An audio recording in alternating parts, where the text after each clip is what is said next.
question I can go and explain on the boards. When do you want him to go to explain? At what stage you will ask him? What do you think after this second? Yeah, after the second question. After the second question, I will ask you, can you please explain to us concrete example? Okay. You can go up and then. Sure. Yes. Sure.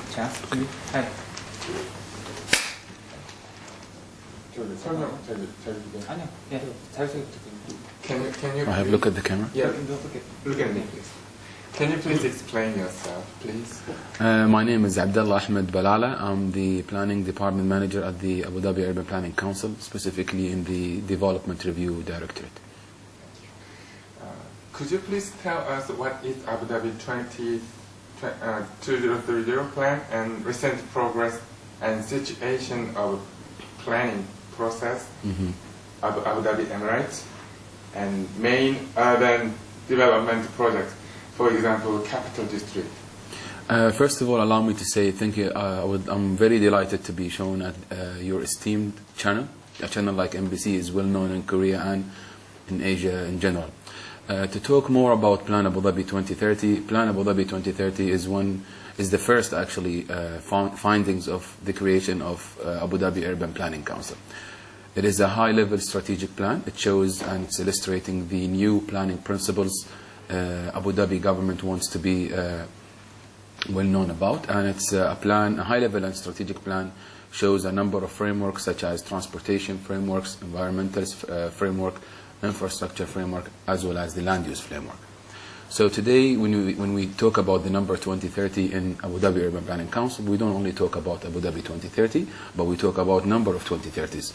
Nowadays, we have Al Ain 2030, which is a high-level and strategic plan being endorsed and approved by the government, and we are in the process of enhancing and endorsing and approving the Plan Al Gharbiyya 2030 in Abu Dhabi. So that's the first part of the question. The second part of the question, you asked about the recent plans and policies, the status of the recent plans and policies the UPC is working on. I would say in the year of 2012, the UPC, this year we are very fruitful for the UPC. We have a number of plans and policies being approved and endorsed by the government. And we have lots of sustainable developments. We consider them as a successful stories to be communicated to the outside world. In 2012, the UPC approved a master plan for Shahama and Bahia. It's a plan. It's an existing area, and the UPC undertook a revitalization works in this plan, basically to improve the quality of life of the area. Another project being approved by the government, and currently we are working on the implementation plan for it, is putting and addressing a time limits for the developments, the private sector developments in Abu Dhabi Emirate. Now, as you know, the UPC is reviewing all the developments, or the private sector developments. UPC is working today as a regulatory authority to make sure that all the private sector developments is in line with what the government trend, I would say, and what's the plan, and with plans and policies being approved by the UPC, of course, in all this in a sustainable manner. A third project I would like also to illustrate and talk about is the Urban Street Design Manual. The UPC came up with a street design manual which basically shows how the streets and the public areas has to be designed, and it's basically classifying the roads and the transport methods which the UPC is addressing in their plans and policies.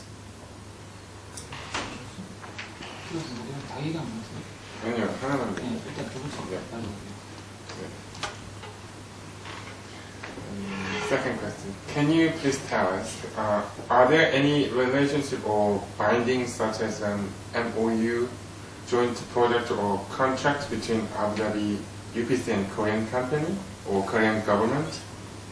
Yes, sure. We had an MOU signed already with MLTM, which is one of the esteemed and respected companies within the Korean government. And I do believe that there are lots and lots of similarities between the Korean urban environment and the UAE environment. And I see this initiative and MOU is like a door being opened for sharing knowledge and transfer some knowledge between the two different urban environments. we also would like to know, and we also would like to demonstrate the challenges we faced in Abu Dhabi, so our friends in Korea are aware of it, and vice versa, of course. So, can you please explain the concrete example, please? Concrete examples of what we are doing. As you can see, I mentioned previously that the UPC today is the regulatory and the planning authority in the government. So I would like to start with one of our major projects which has been approved and endorsed by the government. It's a revitalization plan for an area called the Shahama and Al-Bahia. Shahama and Al-Bahia, it's an existing area with almost, it's almost built before 30 years ago. And currently there are some issues. So the first thing we did, we went to Shahama Bahia area and we did a public consultation day. So we met with the people, we made sure that they're involved in their own plan because it's their own area. And we know for a fact that nobody knows the area more than the people living there. So we had this public consultation day, we note down the areas we had to improve and to work on, and then we went back to the offices, we did our planning efforts, and we coordinated with other external agencies. We addressed some sustainability initiatives in the area as well, and then we came back to them with the reporting day, we showed them the plan, we made sure that all their comments is being addressed within the plan, and then they were extremely happy, and then we took it to the government and it's been endorsed already. Another project I want to talk about is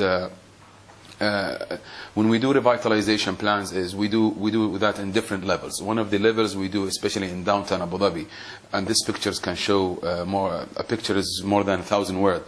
This is one of the streets within the downtown Abu Dhabi. The street is located in one of the blocks inside Abu Dhabi Island, the downtown of Abu Dhabi Island, and this is how it looks like in our plans. So basically, we improved the quality of the street and we made it more livable. We introduced different planning principles and initiatives such as sidewalks, car parking and cycling paths, and speed humps. So if you can see here, we're addressing different shading devices, car parking and different lanes.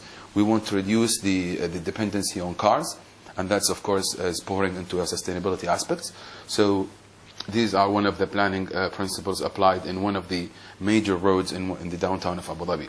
And here you can see the cross section on how it used to be and how we changed that.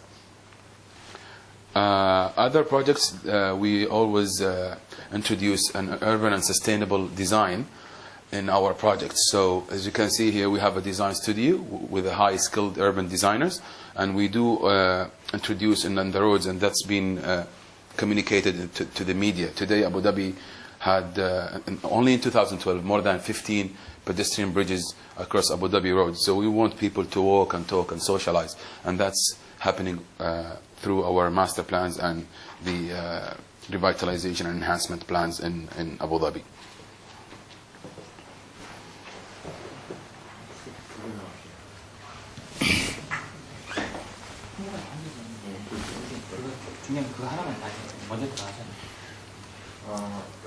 Can you please tell us how do you evaluate the level of Korean urban planning development technology worldwide?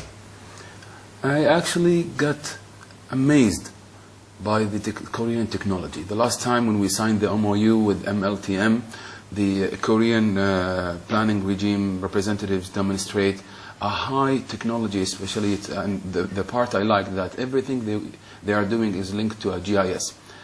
The Korean planning regime in Korea and MLTM especially are they're moving on the right track, and we do believe that there are lots of similarities between our planning system and the Korean planning system. And this, as I said previously, will open the door for knowledge sharing between us and them, and especially in the challenges they are facing.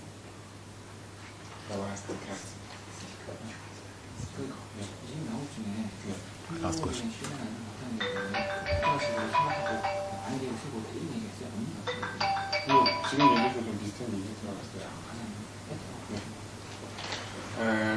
Could you please tell us what do you expect the technical transfer between two countries? I mean technical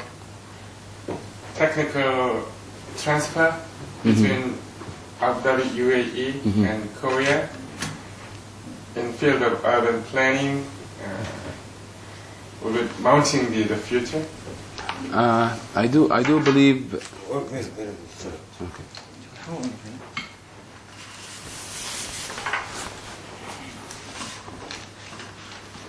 Just a minute.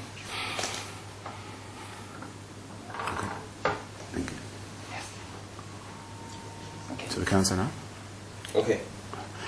As I said previously, it's undeniable that there are lots of common factors and similarities between the Abu Dhabi Planning Council and what the planning regime in Korea is doing. And even during my private visit to Korea, I've been exposed to different number of projects, such as the Pangyu city, which is one of the high technology cities, and I got amazed as well by the sustainability and the recycling of waste management and the waste management initiatives being demonstrated in that project.